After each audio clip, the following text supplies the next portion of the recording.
शिंपीची या ठाई भला रजताचा भास झाला, तैसा चैतन्यावरी आला जगताचा आरोप मात्र. आता ही जी मूळची ओवी आहे ती अगा ऐशी या ज्ञानाते अज्ञान म्हणणे केवते, काय दिवो करी तया ते अंधारू म्हणजे. आता अशा या ज्ञानाला अज्ञान कसं म्हणावं? ज्या ठिकाणी शुद्ध ज्ञान आहे त्याच्या ठिकाणी अज्ञान आहे असं केव्हाही आपल्याला म्हणता येत नाही. त्यामुळे ज्या निखळ ज्ञानापासून किंवा ज्या शुद्ध ज्ञानापासून ह्या जाणीव निर्माण होते त्या ज्ञानाला अज्ञान म्हणता येणार नाही. आपण काल त्याचा उहापोह केला की काल म्हणजे गेल्या वेळी की जे निर्माण होतं ज्ञान किंवा अनुभव घेतला जातो ते ज्ञान, हे अनुभवामृतामध्ये ज्याला ज्ञान म्हटलंय निखळ ज्ञान असं, ते त्या परमात्म्याचं आहे. परमात्मा काय फक्त निखळ ज्ञान रूप आहे हे आमच्या सोयीकरता आम्ही म्हणतोय. तो स्वतःचा आत्मपण किंवा आत्मत्वाचं त्याला काही भान नाही, तर त्याला त्या ज्ञानाचं भान असायचं काय कारण आहे? त्यामुळे त्याला भान नाही आहे की तो जाणीवेत ठेवतो असं नाही आहे. ती काय जी असेल ती जाणीव आमची आहे. आणि त्याच्या ठिकाणी जे प्रत्ययाला येतं ते प्रत्ययाला येण्याची जी प्रक्रिया आहे ती प्रक्रिया शुद्ध जाणीवेत आहे.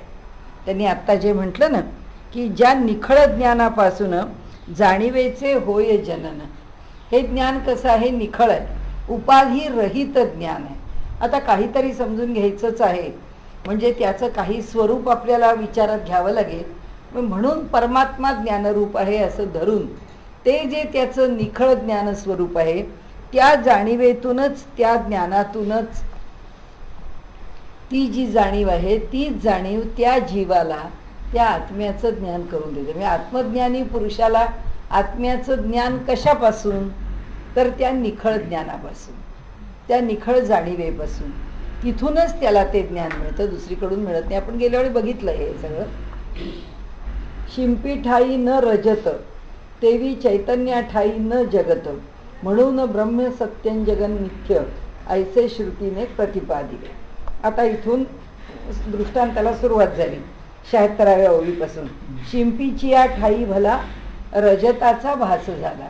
शिंपी आहे म्हणजे शिंपला, हां, तर त्याच्या ठिकाणी चांदीचा भास झाला. म्हणजे त्याच्यावरती ऊन पडलं, काही चकाकलं, चंद्राच्या चांदण्यात सुद्धा चकाकतं, तर ते जे चकाकलं तेव्हा असं वाटलं काय चांदी आहे की काय. रजताचा भास झाला, तैसा चैतन्यावरी आला जगताचा आरोप मात्र.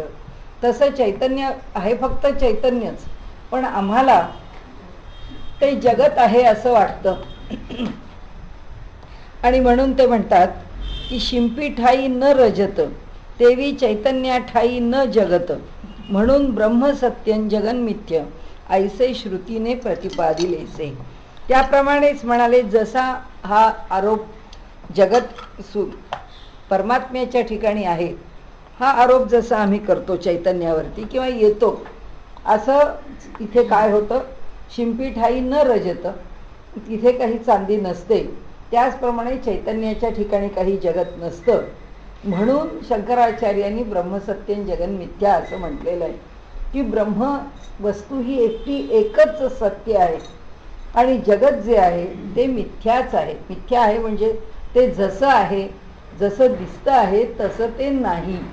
मिथ्या आहे म्हणजे आपण व्यवहारात जसं हे साप खोटा आहे, खोटा त्यांनी म्हटलंच नाही. आम्हाला जर आमच्या भावना, अनुभव, खाणं पिणं, व्यवहार, त्याचे उलटसुलट परिणाम, उपाधी सगळंच जर आम्ही अनुभवतो तर ते अस्तित्वातच नाही.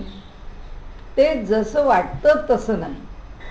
म्हणजे आम्ही जसं त्याला समजतो, जसं आम्हाला वाटतं, जसं आत्ता आम्ही म्हटलं तसं की आम्हाला फराळाचे पदार्थ करायचे आणि आम्हाला खायचे, कारण त्याचं कारण असं की आम्ही ते मान्य करतो की आम्हाला दिवाळीला खायला पदार्थ पाहिजेत. कोणी आता जसं इतरांनी सांगितलं की अहो काय वर्षभर आपण खातोच आहे, काय त्या करण्याचं विशेष आहे? बरं, करण्याचं विशेष आहे तर बाहेरून आणणार नाही, आम्हाला आणायचं नाही, आम्हाला ते घरीच करायचं का? त्याचं कारण आम्ही जगाचं मिथ्यात्व मान्य न करता आमच्या रूढीचा पगडा अधिक जोरात मान्य केलेला आहे की आम्हाला आम्ही जे करतो तसंच चालू ठेवायचं आहे. आम्हाला जसं करायला आवडतं तसंच आम्ही त्याच्यात तडजोड आम्ही नाही स्वीकारणार, आम्हाला असंच पाहिजे. आणि हे का, हे उपाधी आहे म्हणून आहे. आमच्या ज्ञानाला आम्ही जेव्हा उपाधी लावून घेतो तेव्हा त्या उपाधीतून ते ज्ञान करून घेत असतो.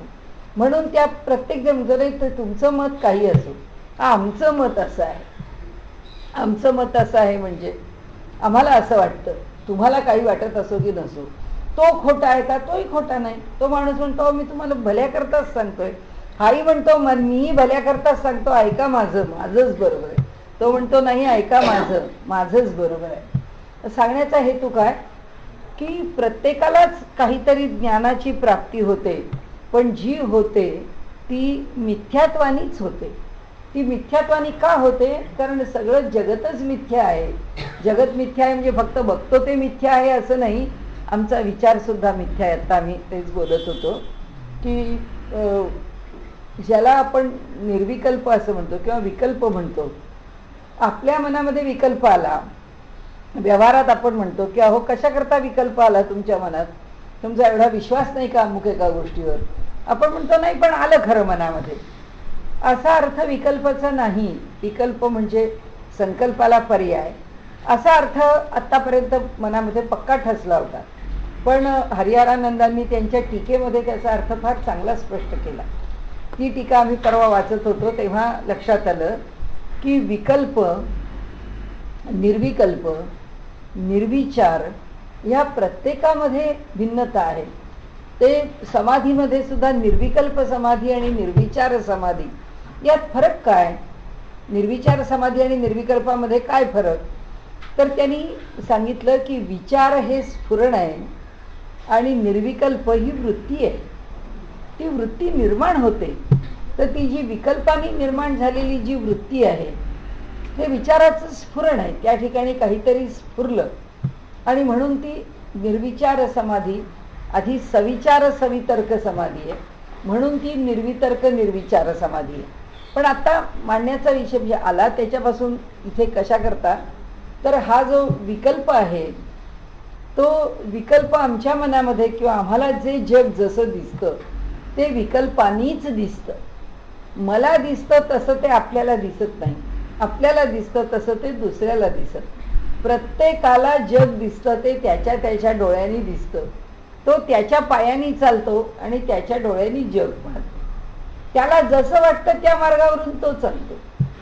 त्याला खोटं वागून, आता जसं तो गुरु सिनेमा पाहिला असेल ना तुम्ही, त्या गुरु सिनेमामध्ये आता अंबानीचंच प्रकरण चाललंय, नाहीतरी तो सिनेमा अंबानीवरतीच आहे. त्याने सांगितलं की कोणत्याही मार्गाने मला पुढे जायचं आहे, मला सरळ मार्गाने जाता आलं तर मी सरळ मार्गाने जायला तयार आहे, पण मला जर सरळ मार्गाने जाता येत नाही तर जो वाकडा मार्ग स्वीकारावा लागेल तो मी स्वीकारणारच आहे. तर सिनेमा म्हणून त्याच्यामध्ये मेलोड्रामा केला सोडून द्या. भूमिका काय आहे, भूमिका एकच आहे की बाय हुक ऑर क्रूक मला जे पाहिजे ते मी मिळवणार. मग त्याला कोणता मार्ग अवलंबला वगैरे याचा मी विचार करणार नाही. तर ही जी भूमिका आहे, ह्या भूमिकेमध्ये तो त्याचा विचार आहे, जगाकडे तो त्या बुद्धीने पाहतो. दुसरा माणूस म्हणतो आम्हाला हे जमणारच नाही, आम्ही असं वागणार नाही, हे सरळपणाने मिळालं तर आम्ही घेऊ, नाही मिळालं तर आम्ही त्याच्या भानगडीत पडणार नाही, जेवढं मिळेल तेवढ्यावर आम्हाला समाधान आहे, पण आम्ही भलता सलता मार्ग चोखळणार नाही. हा त्याचा दृष्टिकोन आहे. तो त्याच्या पायाने चालतो, त्यामुळे तो त्याच्या पायाने जो मार्ग योग्य वाटतो तोच मार्ग निवडतो. ज्याला जो मार्ग योग्य वाटतो तो तो मार्ग निवडतो.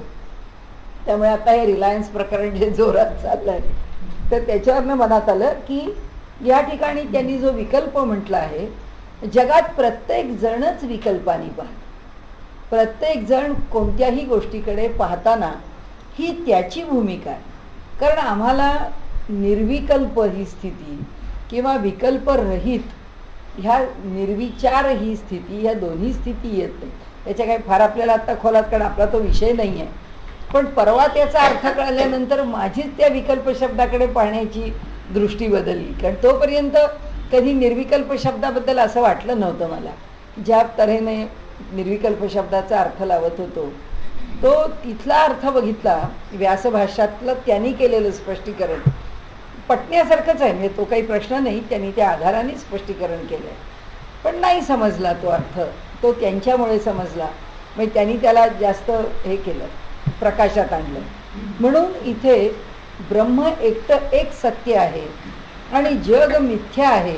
हे जग मिथ्या का आहे हे त्या निर्विकल्प शब्दाचा अर्थ कळला म्हणून जगाचं मिथ्यात्व आणखी एका दृष्टीने कळलं. ते वाचल्यानंतर मला वाटलं की अरे जगाचं मिथ्यात्व प्रत्येकाच्या दृष्टीने मिथ्यात्वच आहे. मी ज्या दृष्टीने जगाकडे पाहतो ती सुद्धा दृष्टी मिथ्याच आहे, दुसरा पाहतो ती सुद्धा दृष्टी मिथ्याच आहे. म्हणजे ज्याला उपाधी आहे आणि तो जगाकडे पाहतो त्याची दृष्टी जशी मिथ्या आहे, तसा जो ज्ञानी आहे तो तर जगाचं मिथ्यात्वच ओळखतो, त्यामुळे त्याची दृष्टी मिथ्यात्वानीच पाहते. मग जगाला सत्यत्व आहे कुठे, असा प्रश्न येतो ना, की कुणाच्या नजरेला जग सत्य दिसत नाही. आणि म्हणून द्वैती म्हणजे मध्वाचार्यांच्या वरती हे लोक जो जोरदार हल्ला करतात की तुम्ही जगाला सत्य मानता, ते कसं सत्य असू शकतं, ते सत्य नाही. उपनिषदांचा विचार जगाचं मिथ्यात्वच मान्य केलंय, जगाचं क्षणभंगुरत्वच मान्य केलंय. तर इथे आता आपल्याला ते जे सांगतायत ते ज्ञान आणि मनामध्ये येणाऱ्या विचाराचं स्फुरण. आपण गेल्या वेळी जो विषय पाहिला आपण तिथे येऊ परत मागे, की ज्ञान होणं हे आमच्या वृत्तीने आम्हाला ज्ञान होतं. आमच्या वृत्तीने इथे आत्मज्ञानाच्या ठिकाणी वृत्तीने ज्ञान होत नाही, विकल्पाने ज्ञान होत नाही, विचाराने ज्ञान होत नाही, या कशानेही त्या पातळीवरती ज्ञान होत नाही. मग कशाने ज्ञान होतं, फक्त ते आत्मतत्व त्याच्या ठिकाणचं जे ज्ञानाचं रूप, ते जे प्रत्यक्ष म्हणून तर अपरोक्ष अनुभूती असं त्याला म्हटलेलं आहे आपल्याकडे तत्वज्ञानामध्ये. परोक्ष म्हणजे जी आडमार्गाने नाही, अपरोक्ष मराठीपेक्षा बरोबर उलटा शब्द येतो. मराठीत आपण परोक्ष, माझ्या परोक्ष का बोलला, माझ्या अपरोक्ष का बोलला. माझ्या अपरोक्ष म्हणजे आपण माझ्या मागे म्हणतो आणि परोक्ष म्हणजे माझ्या समोर म्हणतो. इथे बरोबर उलट आहे. अपरोक्ष म्हणजे मुळात तो आहे, मराठीत आपल्याकडे अपभ्रंशाने आला. अपरोक्ष म्हणजे प्रत्यक्ष, आणि उपनिषदामध्ये परोक्ष शब्द आलाच आहे. परोक्ष प्रिय हा देव हा असं वचन आहे की देवतांना कोणतीही गोष्ट समजावून सांगितली तर ती अशी प्रत्यक्ष सांगितलेली आवडत नाही. म्हणून ही जी देवतांची स्तुती केली जाते या स्तोत्रांच्या मधून, तू मधुकैट भारी आहेस. आता मधुकैट भारी म्हणजे मधु आणि कैट नावाच्या या राक्षसांचा तू वध करणारा आहेस, म्हणजे तू किती पराक्रमी आहेस. कारण का तर आम्हाला त्या मधु आणि कैटाचा पराक्रम माहिती आहे. रावणाचा तू वध करणारा आहेस. रावणाचा वध करायला तो रावण केवढा पाहिजे. रावण ज्या कॅनव्हासवर रंगवलाय तो एवढा मोठा आहे. आपण वाल्मिकी रामायण जर बघितलं तर त्याच्यामध्ये रावणाचं चित्र जे आहे, म्हणजे गेल्या वर्षी आपलं तुळशीबागेमध्ये रामायण चालू असताना आता सीता शोधाला राम निघालेले आहेत, पण तिथे आणि हनुमान, आता हनुमानाचा पराक्रम सगळीकडे पाहतात, कुठे पाहावं रावणाला कुठे पाहावं. ते प्रत्येक दिशा नगर हिंडतायत पण रावण कुठे भेटत नाहीत. आणि त्याच्या त्या नगरीचं, त्याच्या त्या महालांचं आणि त्या वेगवेगळ्या स्थानांचं, त्याच्या त्या पराक्रमाचं इतकं वर्णन केलं आहे की ते सगळं वर्णन होईपर्यंत सगळं नवरात्र संपलं. आणि शेवटी आमचं आता म्हणजे सीता नाही सापडली तोपर्यंत नवरात्र संपलं. आणि आता पुढच्या वर्षी म्हणजे आता यावर्षीला सीता शोध होईल हनुमान. तर एका बिचाऱ्या गृहस्थांनी उठून विचारलं, अहो बाई 9 दिवस झाले म्हणले त्या रावणाचं वर्णन चाललंय, सीता केव्हा सापडणार आहे ते सांगा. म्हटलं आता या वर्षी नाही, 1 वर्ष लागेल. हनुमान शोधतायत म्हटलं सीतेला पुढच्या वर्षी सापडते. हे एवढं का होतं, त्याचं कारण असं आहे की ज्याचं पराक्रम वर्णन करायचं आहे, ज्याचं सामर्थ्य वर्णन करायचं आहे, त्यांनी कुणाला मारलंय, तो किती सामर्थ्यवान आहे, त्याला मारलं म्हणून हा मोठा आहे. जे रामाने काय कुणाला मारलं असतं सामान्य एखाद्या वीराला तर रामाचं मोठेपण सिद्ध झालं नसतं. पण रावणासारख्या एवढ्या बलाढ्य पराक्रमी पुरुषाचा त्यांनी युद्धामध्ये वध केला आणि त्याचा निपात केला म्हटल्यानंतर त्यांचं मोठेपण त्या पार्श्वभूमीवरती ते उठून दिसतं. तर इथे जे मांडलं आहे आपल्याकडे ते अशाच अर्थाने आहे की अनेक म्हणजे विषयातनं विषय आपण कुठे कुठे गेलो, पण या ठिकाणी त्यांनी असं म्हटलं की ब्रह्मसत्यं जगन मिथ्या ऐसे श्रुतीने प्रतिपादिले. श्रुती आम्हाला ब्रह्माचं सत्यत्व आणि जगताचं मिथ्यात्व, आपल्याला फक्त मिथ्यात्वाशी मतलब आहे, सगळं मिथ्याच आहे, मिथ्यात्वानीच दिसतं. कारण जोपर्यंत आमच्या मनात विचार आहे आणि विचाराने ज्ञानाची प्रक्रिया आहे तोपर्यंत आम्हाला कधीही यथार्थ ज्ञान नाहीच आहे. यथा अर्थ ज्याप्रमाणे त्याच्या मागचा हेतू आहे त्याप्रमाणे, हेतू किंवा कारण, त्या ज्ञानाचं अर्थ म्हणजे कारण हेतू दोन्ही अर्थ आहेत त्याचे. त्यामुळे कारण काय आहे किंवा त्या ज्ञानाचा हेतू काय आहे हे आम्हाला जोपर्यंत कळत नाही तोपर्यंत थेट आम्ही त्याला जाऊन भिडू शकत नाही, त्या वस्तूपर्यंत आम्ही पोचत नाही. आणि असं ह्याही सगळ्या गोष्टीचं आपल्याला फार काम आहे असं नाही, पण त्यांनी जे म्हटलं आहे ना की अज्ञान का, त्याकरता आपण एवढे इकडे तिकडे पळतोय, की अज्ञान जे आहे ते अज्ञानच आहे. या जगात आम्हाला ज्याचं ज्ञान झालं असं वाटतं ते सुद्धा पुन्हा अज्ञानच आहे. कारण ते सांगायला आम्ही पुन्हा आलो. आता ज्यांनी त्या परमेश्वराशी एकरूप होण्याचा अनुभव घेतला, म्हणजे तुकाराम महाराजांनी अभंग लिहिला आणि तुकाराम महाराज आत्मज्ञानी पुरुष, त्या परमात्म्याचं त्यांना ज्ञान झालं. त्या ज्ञानाची स्थिती तुकाराम महाराजांनी शब्दात मांडायचा प्रयत्न केला. ती शब्दात यथार्थ आली का? नाही. शब्दाची मर्यादाच आहे. नाही तर तुकाराम महाराजांनी एकच ओळी, एकच अभंग किंवा एकच विषय, एकच वर्णन करून विषय थांबवला असता. पण इतक्या परीने का? कारण कितीही प्रकाराने अनुभव वर्णन करून सांगितला तरी सुद्धा अनुभवाची यथार्थता त्या वर्णनात येऊ शकत नाही.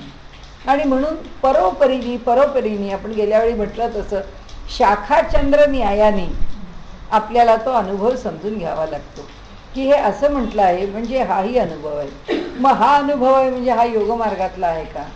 या प्रकारचा अनुभव आहे म्हणजे हा भक्ती मार्गातला आहे का?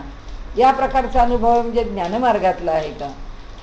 मग मनुष्य आपल्या बुद्धीने जे जे माहिती आहे शब्दाच्या माध्यमातून ते जाणायचा प्रयत्न करतो. पण थोडक्यात आता मतितार्थ काय, तर या जगामध्ये जोपर्यंत आमच्या ठिकाणी वृत्ती किंवा विचार निर्माण होतो आणि त्या विचाराने आम्ही जेव्हा दुसऱ्याला सांगतो किंवा विषय आमच्या ठिकाणी समजून घेतो तोपर्यंत ते ज्ञान हे विकल्पासहित आहे, ते विकल्परहित नाही. ते विचार आणि विकल्प या दोघांच्या उपाधींनी युक्तच आहे. त्या ज्ञानाला मर्यादाच आहे. आणि मर्यादा नसलेलं ज्ञान कोणतं आहे?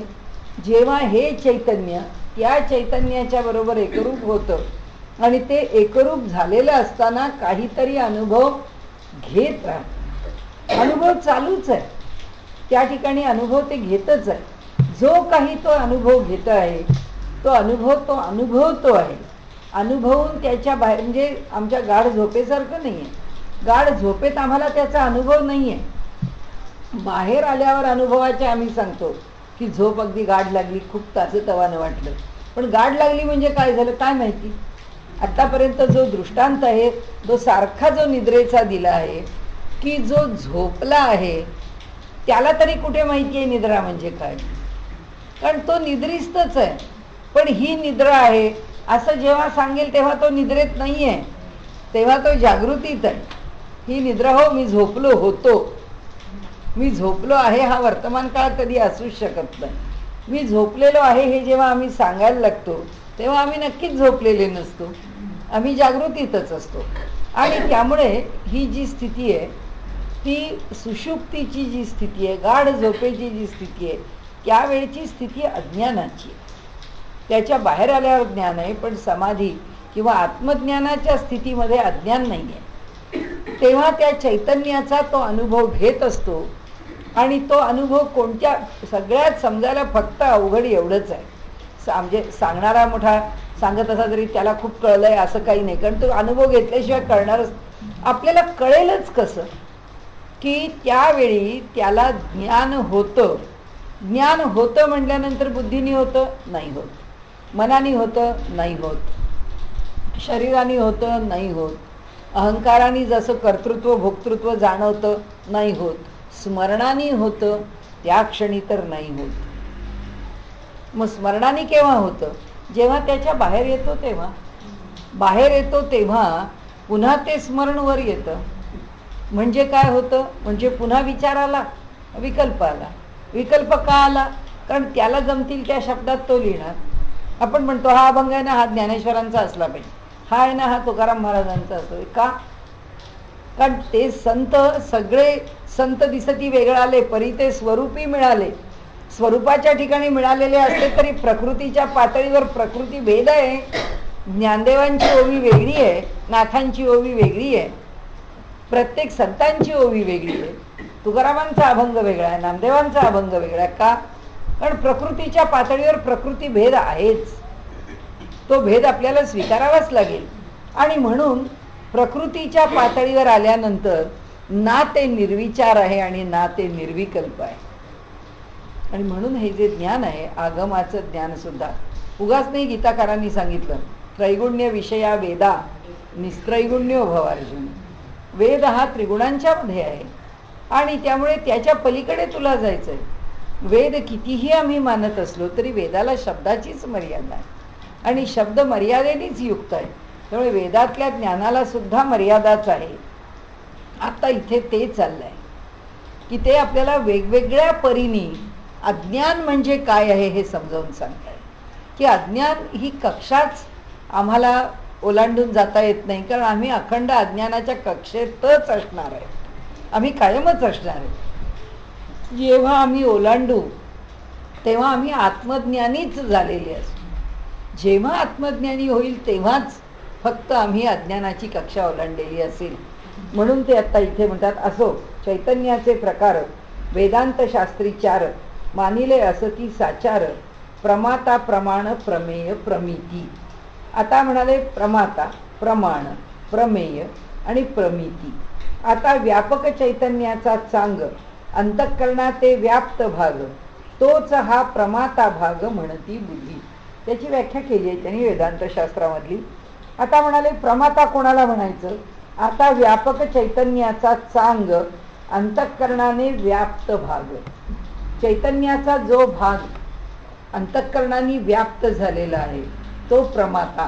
म्हणजे कोणता भाग व्याप्त झालेला आहे? दोन्ही भाग व्याप्त झालेले आहेत. म्हणजे जागृती, स्वप्न आणि सुषुप्ती. सुषुप्तीमध्ये अंतःकरणाचा व्यापार चालत नाही म्हणून, पण ती सुद्धा स्थिती कायम राहणारी नाही. आता आपलं 15व्या अध्यायामध्ये क्षर आणि अक्षर पुरुष चालू आहे आणि त्यामुळे त्यामध्ये व्याप्त भाग कोणता आहे? हा भाग आहे, हा प्रमाता जो आहे. आता व्यापक चैतन्याचा चांग, चैतन्य व्यापक आहे. आता दोन प्रकारांनी हा विषय माहिती करून घ्यायला पाहिजे. चैतन्याचे उपनिषदांनी भाग किती केले समजून घेण्याकरता. का समजून घ्यावं लागलं? कारण ह्या जीवाच्या 3 अवस्था आहेत म्हणून चैतन्याच्या अवस्था समजून घ्यायला लागल्या. जीवाच्या अवस्था 3 कोणत्या? जागृती, स्वप्न आणि सुषुप्ती. त्याच्या पलीकडची अवस्था कोणती? तर तुर्यता. त्यामुळे ह्या 4 अवस्था आहेत, त्यातल्या आम्ही अनुभवतो त्या 3. आता त्या 3 अवस्थांचं विश्लेषण काय? हे 15व्या अध्यायामध्ये भगवंतांनी सांगितलं की जागृती आणि स्वप्न ह्या 2 अवस्था क्षर पुरुषाच्या आहेत. म्हणजे पंचमहाभूतात्मक पुरुषांनी व्याप्त असलेली अवस्था आहे. आणि अक्षर म्हणजे जी नष्ट होत नाही ती, असं जे चैतन्याचं स्वरूप आहे, ती अवस्था काय आहे? तर ती अवस्था अव्यक्त स्वरूपामध्ये. कारण आम्हाला त्या गाढ झोपेत, आम्हाला जी सुषुप्ती, जी गाढ झोप आहे, त्या झोपेमध्ये ना विचार आहे, ना त्या झोपेमध्ये काही कळतं आहे, काही कळत नाही. ती कशाची स्थिती आहे? ती निखळ अज्ञानाची स्थिती. ते जे निखळ अज्ञान आहे, ते निखळ अज्ञान म्हणजे काय आहे? जग ज्याच्यातून निर्माण झाले ती स्थिती. जग ज्याच्यातून निर्माण झालं ती कोणती जागा? ती जागा म्हणजे अव्यक्त.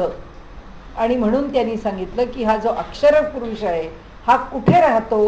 हा अव्यक्ताच्या ठिकाणी राहतो. आणि हा क्षर पुरुष कुठे राहतो? हा सगळ्या व्यक्ताच्या ठिकाणी राहतो. मग आता अंतःकरणाची उपाधी चैतन्याला लागली असं जेव्हा म्हणतो तेव्हा कोणते कोणते भाग याच्यामध्ये व्याप्त आहेत? 2 भाग तर नक्की आहेत, जागृती आणि स्वप्न. हा अंतःकरणाचा विषय आहे. गाढ झोपेमध्ये मनाचा व्यापार चालत नाही, म्हणजे अंतःकरणाची उपाधी गाढ झोपेमध्ये असत नाही.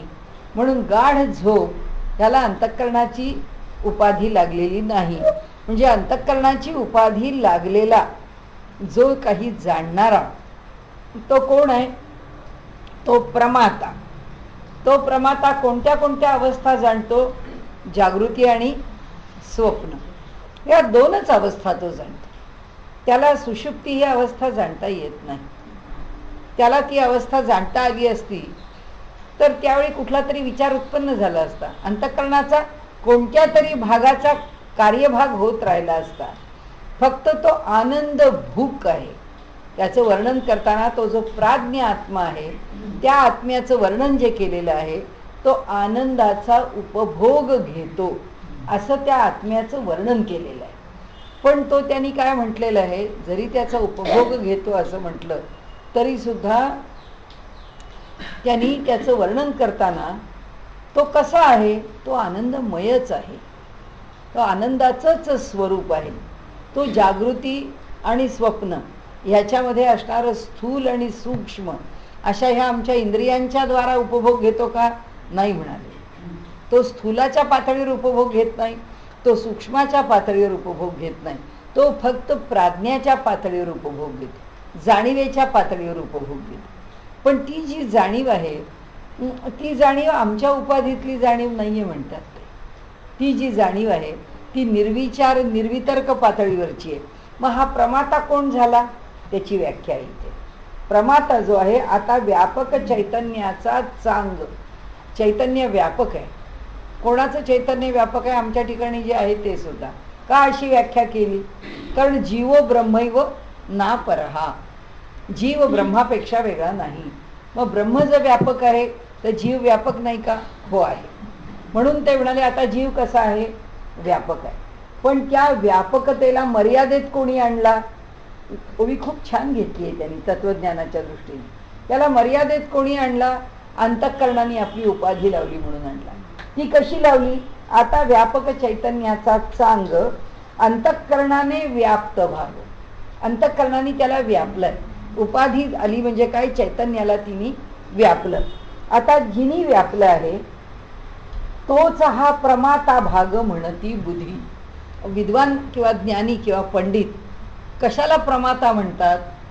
जो चैतन्याला उपाधी लावतो, तो जो उपाधी लागलेला भाग आहे त्याला प्रमाता म्हणतात. आता आपल्याला प्रमाता म्हणजे काय अर्थ माहिती आहे की प्रकर्षेण मापन करणारा, म्हणजे मापन आहे त्याच्यामध्ये अर्थ. म्हणजे अ उ म मधला म सुद्धा मापन करणे आणि मोजणे, प्रमेय.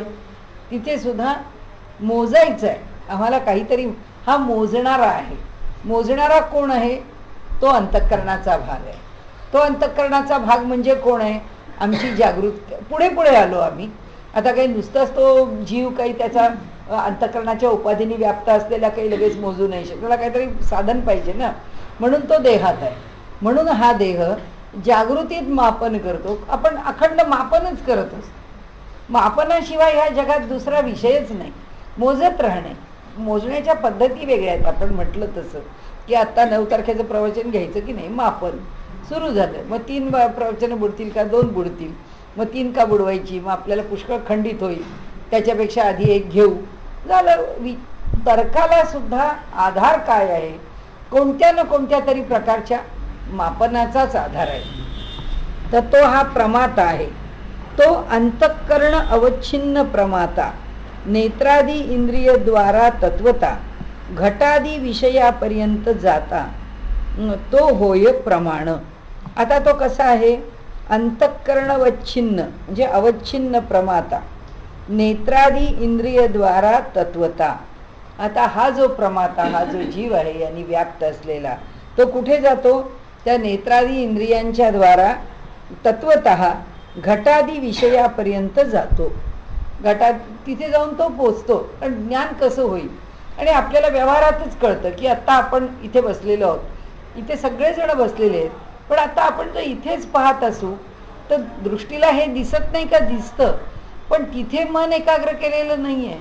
त्यामुळे ते जरी दृष्टीच्या कक्षेत असलं तरी त्याचं ज्ञान आहे का? नाही. असं पाहत असताना हे इथे मग ते आता लिहितायत का, त्यांनी आता चष्मा घातलाय का, ते आता वाकले आहेत का, काही नाही कळत. पाहिल्याशिवाय नाही कळणार. म्हणजे दृष्टीच्या क्षेपात नाही किंवा जे पाहता येत नाही असं नाही, पाहता येत आहे, पण अंतःकरण तिथं पोचलंच नाही आहे. ते पोचल्याशिवाय त्याचं ज्ञान होणार नाही. म्हणजे डोळे थेट पहिल्यांदा पोचले पाहिजे. त्याचं सगळ्यात शेवटचं किंवा उलट्या बाजूनी पहिलं, डोळ्यांनी पाहिलं, मग ते नोंदवलं, मग ते अंतःकरणाकडे गेलं, मग ते अंतःकरणाला त्याच्यापर्यंत पोचण्याकरता ज्या चैतन्याने त्याला चैतन्य दिलं किंवा त्याला सामर्थ्य दिलं किंवा त्याला ऊर्जा दिली किंवा ते कार्य करण्याकरता त्याला भाग पाडलं. मग डोळ्यांना सुद्धा तिकडे बघ असं म्हटल्याशिवाय डोळे तिकडे पाहत नाहीत. आपल्याला त्या बारीक सारीक गोष्टी कळत नाहीत, कारण ते इतकं सहज सवयीने होत असतं. म्हणून ते सांगतात की तो अंतःकरणावच्छिन्न प्रमाता नेत्रादी इंद्रिय द्वारा तत्वता, नेत्रादी इंद्रियांच्या द्वारा मुळामध्ये घटादी विषयापर्यंत जाता तो होय प्रमाण. आता प्रमाण काय आहे आमच्या ह्याला? की मी म्हटलं अहो नाही, ह्या खोलीचा रंग ऑफ व्हाईट आहे. नाही ऑफ व्हाईट नाही, त्याची शेड थोडी वेगळी आहे. तुम्हाला वाटत असेल ऑफ व्हाईट, आपण नाही मी पाहिलेलं आहे. तो सांगता मी पण पाहिलेलं आहे. म्हणजे माझे नेत्र माझं प्रमाण आहेत, त्यांचे नेत्र त्यांचं प्रमाण आहे.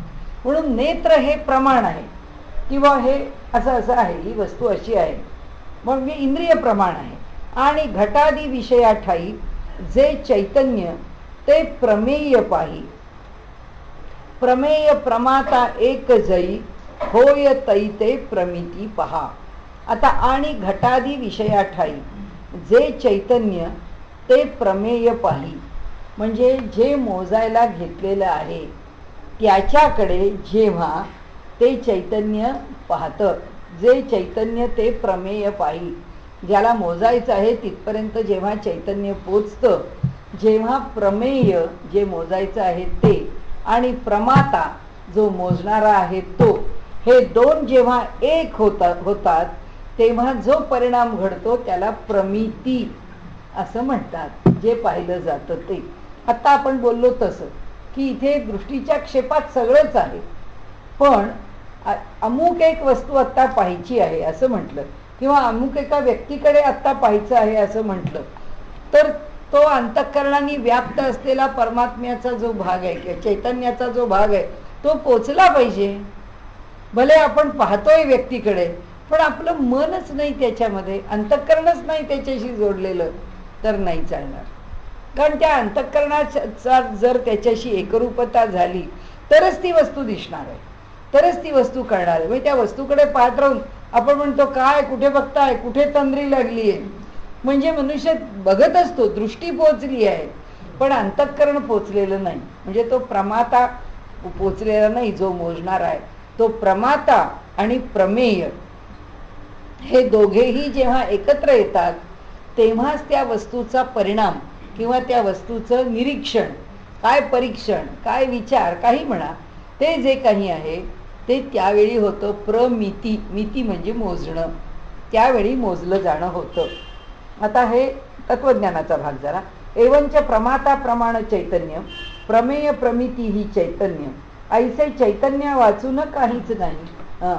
ते म्हणतात जो मोजणारा आहे तोही चैतन्य आहे, जे प्रमाण म्हणून स्वीकारलेलं आहे ती इंद्रिय आदी ही पण चैतन्य आहेत, आणि प्रमेय प्रमिती ही चैतन्य, जे मोजायचं आहे तेही चैतन्य आहे, आणि मोजून झाल्यानंतर जे ज्ञान होणार आहे तेही चैतन्य आहे.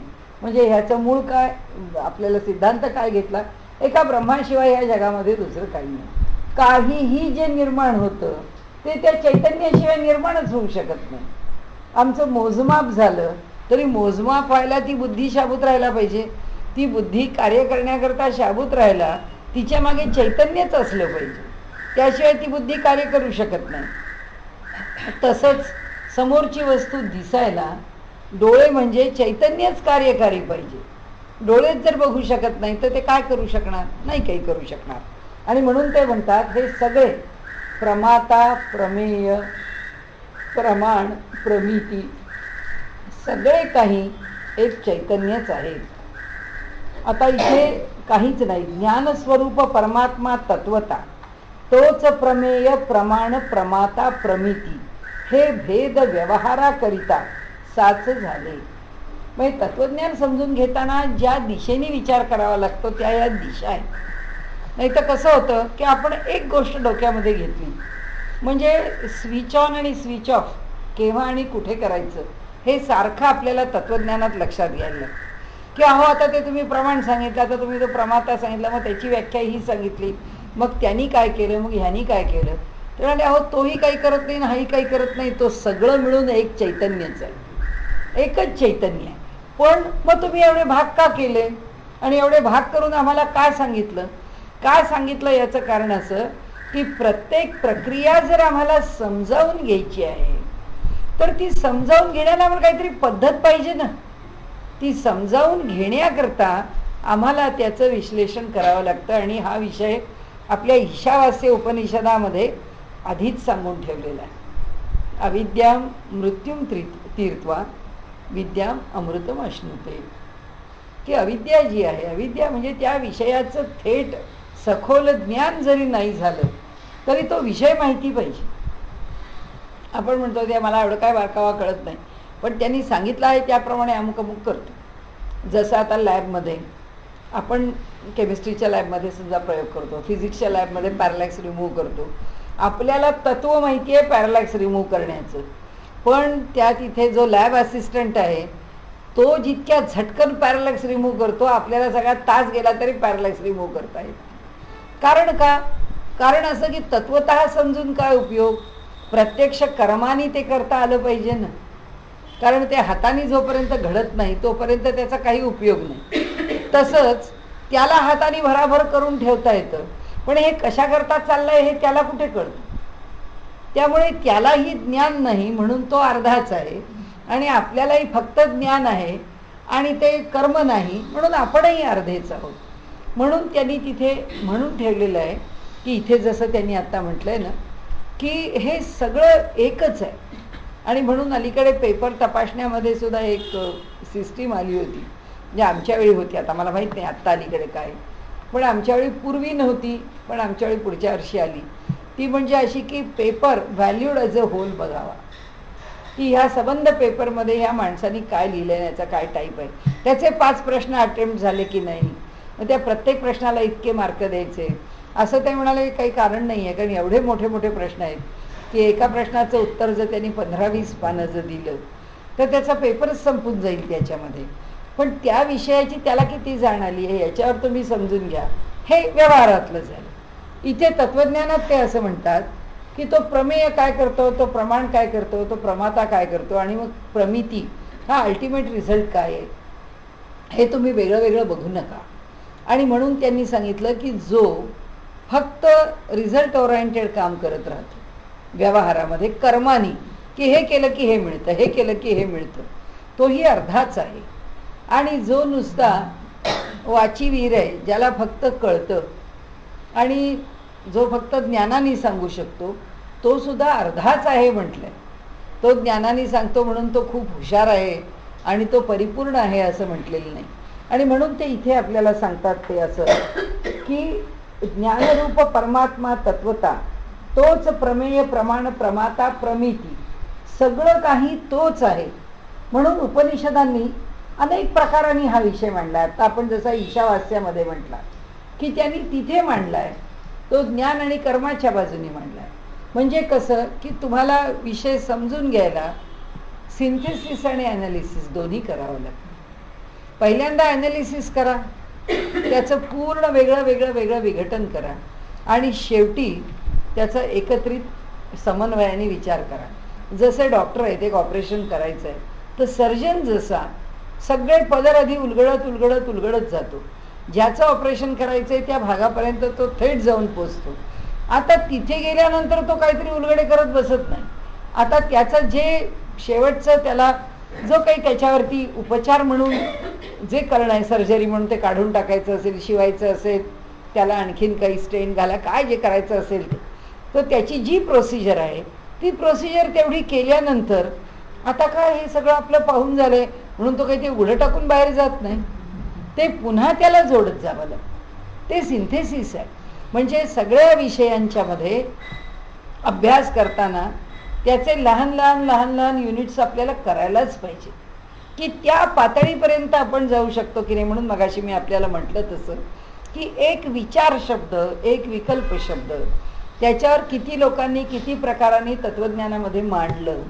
आणि जेव्हा आता आम्ही पुन्हा नव्याने ते वाचायला लागलो तेव्हा लक्षात आलं की अरे यांनी आणखीन त्याचं म्हणजे बाल का खाल निकालना, त्याचं आणखीन आणखीन आणखीन इतकं छेद करणं, त्याचं ॲनालिसिस करणं की ते शब्द तुम्हाला अधिक प्रकट होत जातात. ही त्या ज्ञानाची समृद्धी आहे, हे ज्ञानाचं वैभव आहे की आम्हाला इतक्या बारकाव्यापर्यंत, नाहीतरी व्यवहारात आम्हाला तरी शंका कुशंका कशाला नाही, पण हे म्हणजे काय, बरं हे कळ, पण हे म्हणजे काय, हे आमचे शेवटपर्यंत प्रश्न का थांबत नाहीत. कारण आम्हाला त्याचा बारकावा पाहिजे असतो. त्या बारकाव्याकरता हे असं प्रमाता, प्रमाण, प्रमेय, प्रमिती भाग केले, जसे मनाचे भाग केले, जसे आत्म्याचे भाग केले. मांडुक्य उपनिषदामध्ये आत्म्याचे भाग केले, वैश्वानर, तैजस, प्राज्ञ आणि तुर्यगा. म्हणजे तुर्यगा नावाचा आत्मा हृदयात इकडे राहतो, तो वैश्वानर नावाचा इकडे राहतो, असं काही नाही, सगळं एकच आहे. आणि म्हणून त्याच्याकरता दृष्टांत फार चांगले दिलेत त्यांनी उपनिषद अर्थकौमुदी. ते म्हणाले हे कसं समजावं, एका टेबलाच्या 4 पायासारखं समजू नये, तर 1 रुपयाच्या मधल्या 4 आण्यांची 4 नाणी आहेत असं समजावं, किंवा 1 रुपयामधल्या 100 पैशासारखं समजावं. म्हणजे काय, एका टेबलाला 4 पाय आहेत, ह्या 4 पायांच्या पैकी एक पाय टेबलाचा तुटला तर ह्याला टेबल म्हणणार का नाही म्हणणार, म्हणणार, कारण टेबल आहे पण टेबलाचा एक पाय तुटला आहे. आता कुणाला तरी पैसे द्यायचे, आमच्याकडे रुपया आहे माझ्याकडे, पण तुम्हाला त्यातले 2 पैसे कमी आहेत, 98 पैसे, तो म्हणेल महा रुपया नाहीच आहे. म्हणजे रुपयातले 100 पैसे असतील तेव्हाच रुपया पूर्ण होतो. पण बैल आहे, बैलाचा एक पाय फ्रॅक्चर झाला आहे आणि तो पाय पुढे गँग्रीन झालं, अमुक झालं म्हणून तो पाय काढून टाकला आहे, तर मग त्या पायाला काय म्हणायचं, तो बैल आहे म्हणायचं का त्या पायामुळे बैल नाही म्हणायचं. तर त्यांनी असं म्हटलंय की नाही, तो बैल आहेच, फक्त त्याचा पाय नाही एवढंच म्हणायचं. आणि म्हणून ते म्हणतात की ज्या प्रकाराने वस्तू आपण समजतो तिची पूर्णता काय आहे ती आपण समजून घ्यावी. तिची पूर्णता कशी, तिची पूर्णता तिच्या ठिकाणी तिच्याकडे असणाऱ्या गोष्टींनी युक्त आहे. म्हणजे कसं, आत्मा आहे, आत्मा त्याच्या आत्मपणाने पूर्ण आहे. त्या आत्म्यातला तुर्यगा नाही पण आत्मा पूर्ण आहे का, तुर्यगा नाही म्हणायला तुर्यगा त्याच्यापासून बाजूला काढता येत नाही. जसा टेबलाच्या 4 पायांपासून टेबलाचा एक पाय काढता येतो, टेबलाचं वरचं टॉप आहे त्याचं जे वरचं लावलेला जो लाकडाचा तुकडा आहे त्यातला पाव तुकडा गेला तरी आपण म्हणतो अहो कसलं हे टेबल, त्याचा अर्धा भाग तुटूनच गेला आहे किंवा ती फळी निसटलीच आहे, पण तरी ते टेबल आहे, त्याला त्याचं नाम राहतं. पण तुर्यगा नाही आहे पण आत्मा आहे का, जागृती नाही आहे पण आत्मा आहे का, नाही म्हणाले, असं होऊ नाही शकत. जेव्हा एक नाही पण आत्मा आहे असं नाही म्हणता येत. आता आपण पुढे म्हणू की अहो मग एक नाही पण म्हणता येत नाही, मग माणूस बेशुद्धावस्थेत गेल्यावर काय म्हणणार. बेशुद्धावस्था म्हणजे फक्त जागृत अवस्थेची सुप्तता, म्हणजे जागृत अवस्था तिथे संपलेली. म्हणजे आपल्याला जसं देवानी सगळं शरीर दिलेलं आहे, हे सगळं शरीर हालचाल करणार आहे, पण माणसाला पॅरालिटिक स्ट्रोक आला तर फक्त त्याचा उजवा हात उजवा पाय किंवा डावा हात डावा पाय, किंवा फेशियल पॅल्सी झाली तर काही उजवा चेहऱ्याचा भाग डावा चेहऱ्याचा भाग तो फक्त निकामी होऊन जाईल. पण तो निकामी झाला म्हणून माणूस सगळा संपला असं नाही. तो त्याचा आहे, पण आपण म्हणतो त्याचं चेहऱ्याला हे झालं, अमक्याला व्यंग निर्माण झालं, अमुक गोष्ट कमी आहे असा तो माणूस आहे. पण आत्म्याचा एवढा भाग नाही आहे आणि तो आत्मा कार्यकारी आहे असं संभवत नाही. असं मनाला संभवतं. स्मरण गेलेलं आहे, ज्याला अल्झायमर झालेला आहे, पण तो माणूस आहे की नाही आहे. त्याला विचार करायचं कळत नाही, त्याला खायचं कळत नाही, जेवलो की नाही कळत नाही, जेवल्यावर 10 वेळा जेवेल, उठल्यावर पुन्हा मी कुठे आहे त्याला त्याचं ओरिएंटेशन गेलेलं असेल, पण तरी माणसाचं माणूस पण पूर्ण आहे त्या ठिकाणी. म्हणजे याचा अर्थ काय आहे आपल्याला पण लक्षात घ्यायचा, की देवाने जे निर्माण करून दिलेलं आहे ते निर्माण करून दिलेली ती प्रत्येक वस्तू ज्याच्या अधिष्ठानावरती हे जग उभं आहे ते अधिष्ठान शाश्वत आहे. म्हणून त्या शाश्वत अधिष्ठानावरती उभं असलेलं जे आहे त्यातला जो भाग निघून गेला तो आत्म्याचा गेला का प्रकृतीचा गेला? तो प्रकृतीचा गेला, तो आत्म्याचा नाही गेला. तो आत्म्याचा गेला असता तर ज्याचा पॅरालिटिक हात आहे तो हातच शिल्लक राहिला नसता. तो ज्या अर्थी शिल्लक आहे आणि तो ज्या अर्थी त्या शरीराला धरून आहे तो निर्जीव होऊन गेलेला नाही, त्या अर्थी त्या ठिकाणी आत्मतत्व आश्रयाला आहे. म्हणजे आता हे सगळं आपण का बघितलं, या जगामधली जी अपूर्णता आहे ती अपूर्णता आत्मतत्वाशी लागत नाही. मनाच्या ठिकाणी संकल्प विकल्प करता येत नाही. आपण म्हणतो आहोत तिची जरा बुद्धी कमी आहे. त्या मुलीला काय विचारता तुम्ही, तुझा निर्णय काय आहे, हे एवढे तुला पैसे दिले, यातले पैसे तू इतके घे आणि उरलेले दे. ती मुलगी नुसतीच बघत राहते. कारण का तर तिला निर्णय करण्याची बुद्धी नाही आहे. म्हणजे तिचं मन संकल्प विकल्प करू शकत नाही. किंवा तिला हे पैसे आहेत हे कळतं, हे दुसऱ्याने घेतले तर आपले गेले हे कळतं, पण आपले किती पैसे राहिलेत हे कळत नाही. म्हणजे बुद्धीला निर्णय करता येत नाही. म्हणजे मनाचा एक भाग निघून गेला तरी तिचं मन संपलं का? कारण का त्या मनाच्या मागे चैतन्य आहे. पण चैतन्याचा एक भाग गेला आणि मी जिवंत आहे हे तत्वज्ञानात म्हणजे हे समजलं जाऊ शकत नाही. हे असं असू शकत नाही. याचा अर्थ एवढाच आहे की प्रमाता, प्रमेय, प्रमाण आणि प्रमिती हे 4 आम्ही त्या चैतन्याशीच निगडीत असलेल्या ज्या ज्या गोष्टी आहेत त्या घेऊन आम्ही एक क्रिया किंवा एक ज्ञानाची वृत्ती आम्ही समजून घेतली. आम्हाला समजली की ही वस्तू मी पाहिली, ही वस्तू चटई आहे, ही वस्तू याच्यावरचं आच्छादन आहे, हे मला समजलं. हे होण्याकरता कोण कोण लागले, हे सगळे जे जे कोणी त्याच्यामध्ये कार्यकारी राहिले, ज्यांचं सहाय्य झालं त्याचं म्हणाले आम्ही वर्णन केलं. पण यातला प्रत्येकाचं वेगळं वर्णन केलं याचा अर्थ या प्रत्येकाची कामगिरी वेगळी आहे असं नाही आहे. जागृतीकरता वैश्वानर आहे आणि स्वप्नाकरता तैजस आहे. म्हणजे जागृतीचा वैश्वानर वेगळा आहे आणि स्वप्नाचा तैजस वेगळा आहे असं नाही. एकच आत्मा आहे, तो एकच आहे. आम्हाला समजून घेण्याकरता आम्ही त्याचे भिन्न भिन्न भाग केले. कारण नाही तर आम्हाला ते समजलं नसतं. जसं आत्ता आपण म्हटलं माणूस कोमात आहे म्हणजे काय आहे, की आपण त्याचं विश्लेषण केलं की कोमात आहे म्हणजे त्याचं काय ॲब्सेंट आहे, काय अनुपस्थित आहे. त्याच्यामध्ये फक्त त्याची अहमची जाणीव अनुपस्थित आहे. बाकी त्या देहाच्या ठिकाणी सगळं आहे. मग मन आहे का? हो असेल. कारण त्याला जाणीवच नसल्यामुळे मला हे कळतं आहे हे त्याला. आणि केव्हा आपण याचं उत्तर देऊ शकतो की त्याचं मन असलं पाहिजे? कारण जेव्हा त्याला पुन्हा त्याची जाणीव परत येते, तो मनुष्य कोमातून जेव्हा बाहेर येतो तेव्हा तो सगळं सांगायला लागतो की हे असं आहे, हे तसं आहे, मला असं वाटलं, मला तसं वाटलं. याचा अर्थ ज्यावेळी जाणीव हरपली होती किंवा अहंकाराची जाणीव संपली होती त्यावेळी मन पण होतं, त्यावेळी बुद्धी पण होती, त्यावेळी स्मरण पण होतं. पण त्या सगळ्यांना कार्यकारी करणारा अहंकार नव्हता. अहंकार म्हणजे त्याची जाणीव नव्हती. एक नव्हतं पण उरलेलं शिल्लक होतं. तर इथे त्यांनी असं म्हटलंय की प्रत्येकाचं विश्लेषण करूनच विषय समजावा. हे विश्लेषण केल्याशिवाय मेडिकली तरी त्यांना कळलं का? नाही कळलं. त्यांना त्यांचा विषय समजून घेताना सुद्धा ही प्रत्येक गोष्ट त्यांना समजून घ्यावीच लागेल की बा हा कोमामध्ये आहे म्हणजे एक्झॅक्टली याची काय स्टेट आहे, ह्या स्थितीमध्ये त्याचं काय काय उपस्थित आहे आणि त्याचं काय काय अनुपस्थित आहे.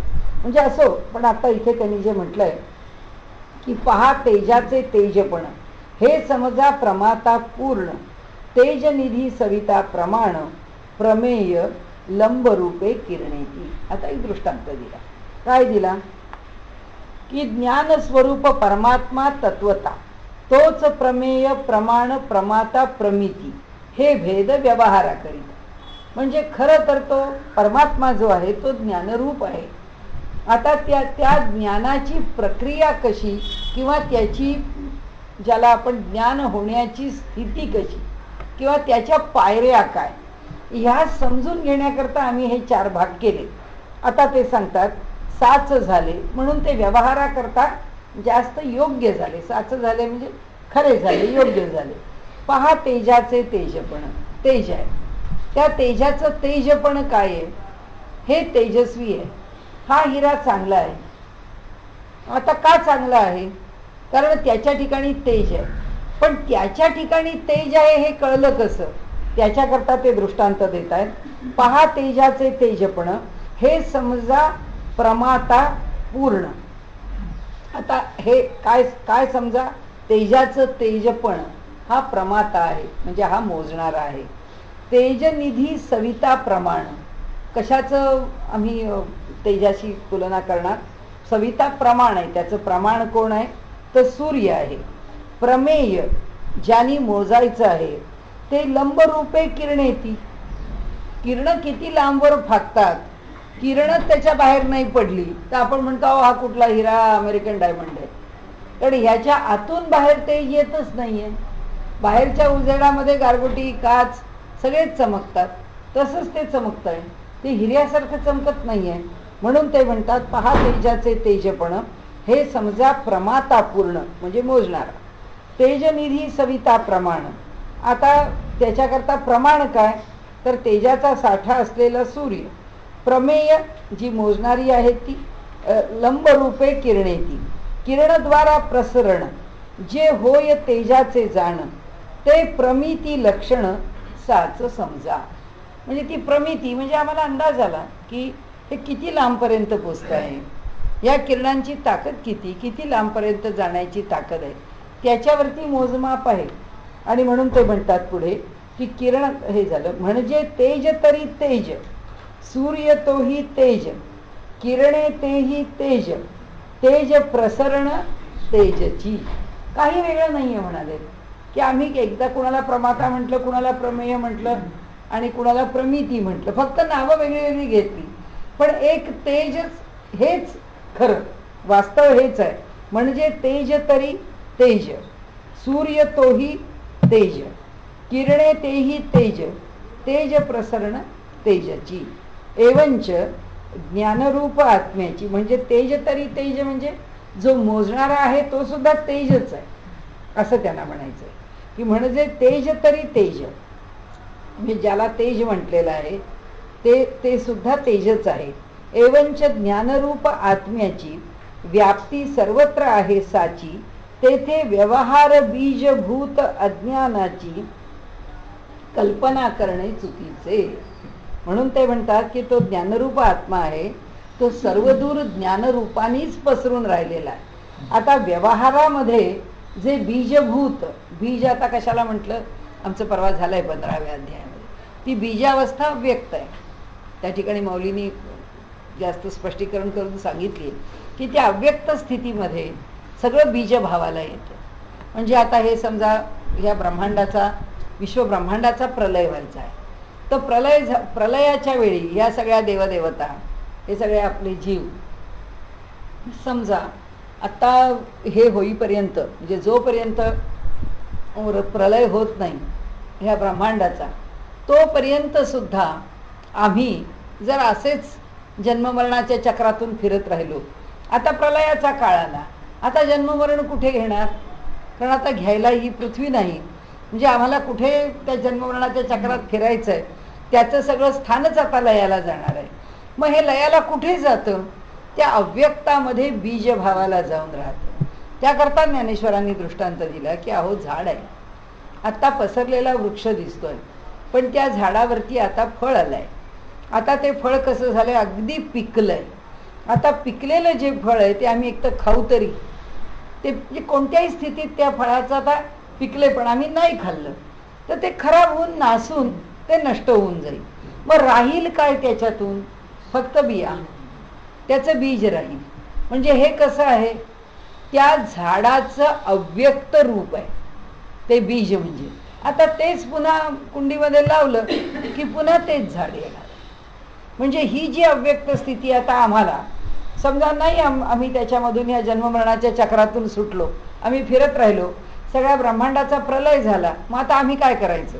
आमच्या सगळ्या कर्मासहित म्हणजे कर्माशयासहित आम्ही बीजभावाला येऊन त्या अव्यक्तामध्ये पडून राहायचं सगळ्यांनी वाट बघत की पुन्हा आता केव्हा ब्रह्मांड निर्माण होईल. कोणतं ब्रह्मांड निर्माण होईल माहीत नाही, त्या ब्रह्मांडामध्ये आम्ही कोण होणार माहीत नाही. ही जी अव्यक्त स्थिती आहे, तर ते म्हणतात की एवंच ज्ञानरूप आत्म्याची व्याप्ती सर्वत्र आहे साची, तेथे व्यवहार बीजभूत अज्ञानाची. आता हे बीजभूत अज्ञान कुठे आहे? जिथे आम्ही राहतो ते. आम्ही कुठे राहतो? अव्यक्तामध्ये. आणि ते अव्यक्त जे आहे ते अज्ञानाचं निखळ रूप आहे. तिथूनच आम्हाला बाहेर यायचं आहे. जन्म तिथून व्हायचा आहे. जन्म नाही तेव्हा राहायचं पुन्हा तिथंच आहे. जर काही जन्माला येणार नसेल, सगळं बीजभावाला, सगळ्या देवता सुद्धा बीजभावाला जाऊन राहतील. सगळे तिथे पंचमहाभूत सगळी बीजभावाला जाऊन कुठे जाऊन थांबतील? तर त्या अव्यक्तामध्ये थांबतील. म्हणजे ते अव्यक्त, त्याला एक ठिकाण आहे की नाही? ते ठिकाण कोणतं आहे? ते ठिकाण हे अव्यक्त आहे. ते कसं आहे? तर ते निखळ अज्ञानाचं स्थान आहे. तिथे निखळ अज्ञान आहे. त्या अज्ञानाला उपाधी नाही आहे कोणती. हे आता आपण समजून घ्यायला लागेल की निखळ अज्ञानाला उपाधी नाही म्हणजे काय? त्या अज्ञानाची स्थिती मग तिला अस्तित्व आहे का? नाहीच आहे. कारण का? तेच अक्षराचं स्थान आहे. आणि म्हणून जो क्षर म्हणजे पुन्हा पुन्हा जन्म घेत नाही, पण तरी सुद्धा जो परमात्मा नाही, जरी सुद्धा जे परब्रह्म नाही, त्याचं राहण्याचं स्थान कोणतं आहे? त्याचं राहण्याचं स्थान अव्यक्त आहे. आणि म्हणून त्या अव्यक्तामध्ये तो अक्षर पुरुष राहतो. त्याचं क्षरण होत नाही. कसं होईल? आमच्या देहात आहे की नाही अक्षर पुरुष? म्हणून आपण मगाशी म्हटलं आमची जी सुषुप्तीची अवस्था आहे त्यावेळी काय लयाला जातं? काय उत्पन्न होतं? काही होत नाही. विचार उत्पन्न होत नाही, मन काम करत नाही, शरीर काम करत नाही, कशाचं भान नाही, कोणताही विचार नाही, विकल्प नाही, स्फुरण नाही, काहीही नाही. मग ती स्थिती कशाची आहे? ती त्या अक्षर पुरुषाची. पण ती स्थिती ज्ञानाची आहे का? नाही, ती अज्ञानाची. देहामध्ये निखळ अज्ञानाची स्थिती म्हणजे सुषुप्ती अवस्था आहे. तर इथे ते सांगतायत आपल्याला की व्यवहारामध्ये बीजभूत अज्ञानाची कल्पना करणे चुकीचे. म्हणजे व्यवहारात बीजभूत अज्ञान असणार नाही. आता हे उलट समजून घ्यायचं आहे. आता आपण अज्ञान बीजभूत कुठे आहे ते समजून घेतलं. आता तिथं ते बीजभूत अज्ञान आहे म्हणजे झाडाचं बी आहे. आता झाडाच्या बीच्या ठिकाणी झाड उत्पन्न करण्याचं सामर्थ्य आहे, पण एकाच वेळी बी आणि झाड आहे का? नाही. बी बीच आहे. आता बी आम्ही रुजवलं, मग रुजवल्यानंतर त्याचं झाड होणार आहे. आता व्यवहार म्हणजे काय? बी आहे का झाड आहे? झाड आहे. मग आता झाडाला बी जेव्हा लागेल तेव्हा ज्याच्यापासून ते बी निर्माण झालेलं आहे ते नष्ट होणार आहे. म्हणजे ज्या फळात ते बी आहे ते फळ नष्ट होऊन जाईल. ते फळ टिकणार नाही, फक्त बीज टिकेल. म्हणजे त्या झाडाचं ते स्वरूप राहील. आणि म्हणून ते म्हणतात तेथे व्यवहार बीजभूत अज्ञानाची कल्पना करणे चुकीचे. कुठे? आत्म्याच्या ठिकाणी. आत्म्याच्या ठिकाणी या व्यवहारामध्ये असणारं जे बीजभूत अज्ञान आहे, म्हणजे प्रत्यक्ष व्यवहारात आहे का? नाही. कारण काय गोंधळ होऊ नये म्हणून आपण पुन्हा पुन्हा घेतो. व्यवहारात ज्याला बीजभूत अज्ञान म्हटलं ते स्थान अव्यक्ताचं आहे, ते स्थान व्यवहाराचं नाही. आणि हे जे बीजभूत अज्ञान आहे ते अज्ञान त्या ज्ञानाच्या ठिकाणी असणार नाही. म्हणजे ज्ञानेश्वर महाराज आमच्या पुढे कशा करता एवढी डोकेफोड करतायत? त्यांना पुन्हा तोच श्लोक डोळ्यापुढे, उत्तम पुरुषस्त्वदन्यः. उत्तम पुरुष याच्यापेक्षा वेगळा आहे, परमात्मा याच्यापेक्षा वेगळा आहे, या बीजभूत अज्ञानापेक्षा तो वेगळा आहे. म्हणजे त्यांना आपल्याला काय सांगायचंय? तो उत्तम पुरुष इकडे आहे, ते बीजभूत अज्ञान इकडे आहे आणि खाली व्यवहारामध्ये सगळा त्या अज्ञानाचा पसारा आहे. म्हणजे निखळ अज्ञानाला लावलेल्या उपाधीचा पसारा आहे. ते निखळ अज्ञान सुद्धा नाहीये. त्या अज्ञानाला उपाधी कोणी लावली? आम्ही लावली. आम्ही कशाची लावली? डोळ्याची लावली, कानाची लावली, मनाची लावली. म्हणजे आम्ही उपाध्या लावल्या आणि त्या अज्ञानात आम्ही आमच्या चष्म्याने जग बघायला लागलो. आमचे डोळे काय सांगतात ते पाहिले, आमचे कान काय सांगतात ते आम्ही ऐकलं. ज्यांनी त्यांनी आपले कान आपले डोळे काय सांगतात ते ऐकलेलं आहे. म्हणजे मूळ अज्ञानात आम्ही राहिलोय का? नाही. त्या अज्ञानाला लावलेली उपाधी आहे. म्हणजे जे घडत नाही, जे असत नाही, ते आपल्याकडे असं म्हटलंय की स्वप्नात कधी स्वप्न पडत नाही. पण आम्ही कसे आहोत?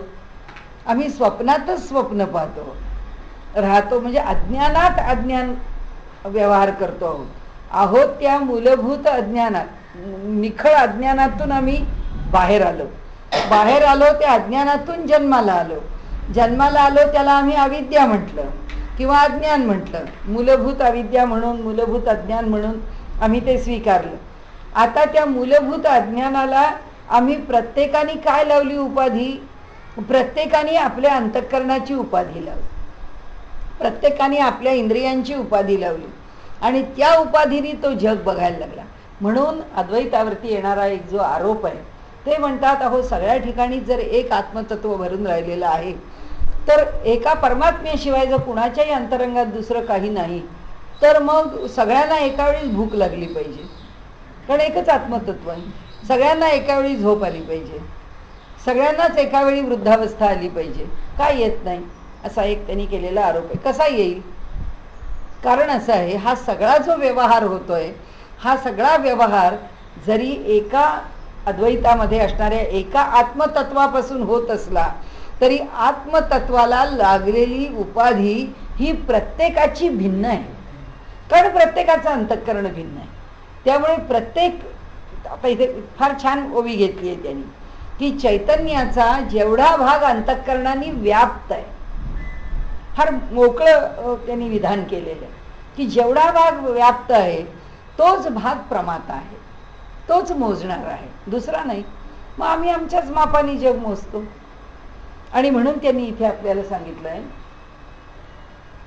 की ही अज्ञानाची कल्पना करणे म्हणजे उजेडाला अंधार म्हणणे.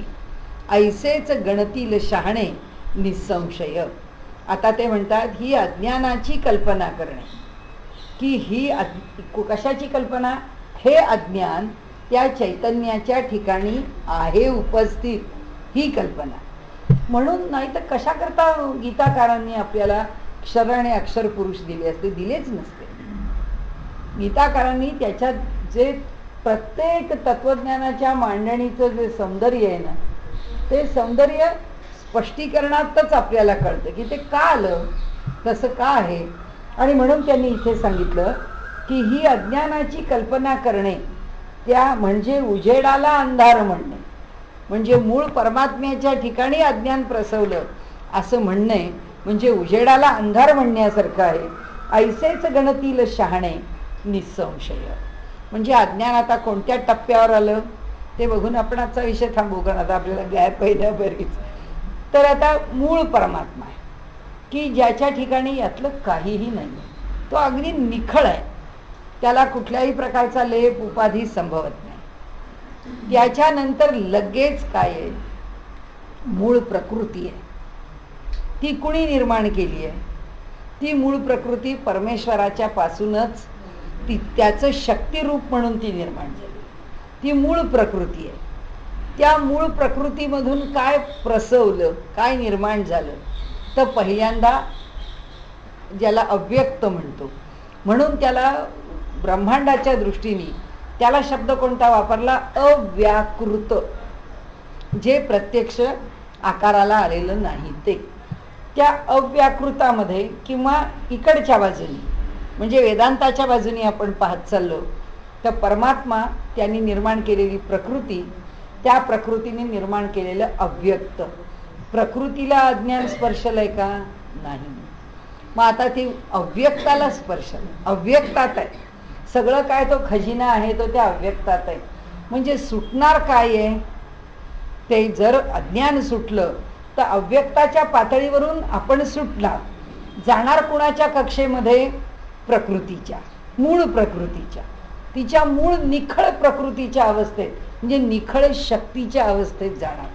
मग ते उगाच आपण सप्तशतीमध्ये म्हणतो का, या देवी सर्व भूतेषु भ्रांती रूपेण संस्थिता, नमस्तस्यै नमस्तस्यै नमस्तस्यै नमो नमः. भ्रांती दूर कर. ती कोण करणार आहे? ती परमात्मा नाहीये करणार, ती करणार आहे. म्हणजे प्रकृतीला ओलांडायचं आहे ते आम्ही नाही ओलांडणार, किंवा तो परमेश्वर हाताला धरून वर नाहीये घेणार, प्रकृती आमच्या हाताला धरून पलीकडे टाकणार आहे, ती वरती उचलून नेणार आहे. आणि मग त्याच्यापर्यंत जायचंय. ती कैवल्य अवस्था आहे, ती केवल स्थिती आहे. तिथे जाणं आणि मोक्ष मिळवणं, प्रकृतीच्या ठिकाणी राहणं. वरती परमात्म्याकडे जाऊन जर त्याची भक्ती करत तिथे वैकुंठात राहायचं, म्हणजे पुन्हा कल्पना आली, म्हणजे पुन्हा आकार आला, म्हणजे पुन्हा वैकुंठ लोक आला, पुन्हा नामरूप आली, म्हणजे पुन्हा कुठे आहे तो? प्रकृतीच्या शक्तीच्या खेळात आहे, तिच्याच खेळात आहे. केव्हा तो त्याच्यापर्यंत पोचेल? जेव्हा हे पण टाकून देईल आणि त्याच्याशी एकरूप होईल. आणि म्हणून त्यांनी इथे सांगितलं, मग आता त्याच्यापर्यंत काही पोचतं का? नाही पोचत. पण त्याच्याशिवाय काही होतं का? त्याच्याशिवाय काहीही होत नाही. प्रकृती काही करू शकते का? काही करू शकत नाही. कारण त्यांनी त्याची शक्ती फक्त तिच्या रूपाने प्रकट केलेली आहे, कार्यकारी शक्ती, ज्याला आपण कायनेटिक एनर्जी म्हणतो तशी. ती त्यांनी तिला कार्यकारी करण्याकरता तिला त्यांनी सबल केलं, किंवा ते ती करणार आहे कार्य. तो प्रत्यक्ष काही करणार नाही, पण त्याच्याशिवाय प्रकृतीला अस्तित्व नाही आणि तिच्यापासून पुढचा पसारा आहे. म्हणून ते म्हणतात की अज्ञान नावाची गोष्ट ही त्याला स्पर्शते का? ती त्याला स्पर्शत नाही. मग अज्ञान नावाची गोष्ट राहते कुठे? अव्यक्तापाशी राहते, आणि त्याच्यावर त्याची शक्ती राहते. त्यामुळे प्रकृती सुद्धा अनिर्वचनीय आहे. परमेश्वराचे सगळे गुण तिला आहेत, फक्त ती परमेश्वरासारखी कर्तुम अकर्तुम अन्यथा कर्तुम नाहीये. कोणत्या अर्थाने? तिला संकल्प करण्याचं सामर्थ्य नाही. ती तिच्या संकल्पाने काही करत नाही. संकल्प कोण करतो? परमेश्वर. आणि कार्यकारी ती आहे. म्हणून हे सगळे टप्पे त्यांनी, अज्ञान आता कुठे आहे हे आता आपण लक्षात ठेवायचं, की अज्ञान परमेश्वरापर्यंत कसं पोचत नाही. म्हणून हे जे जगत आहे, हे जगत हा परमेश्वरावरती केलेला आरोप आहे, की त्याच्या ठिकाणी ते निर्माण झालेलंच नाही. पण आम्ही आरोपित केलंय की भगवंता हे सगळं तूच निर्माण केलं.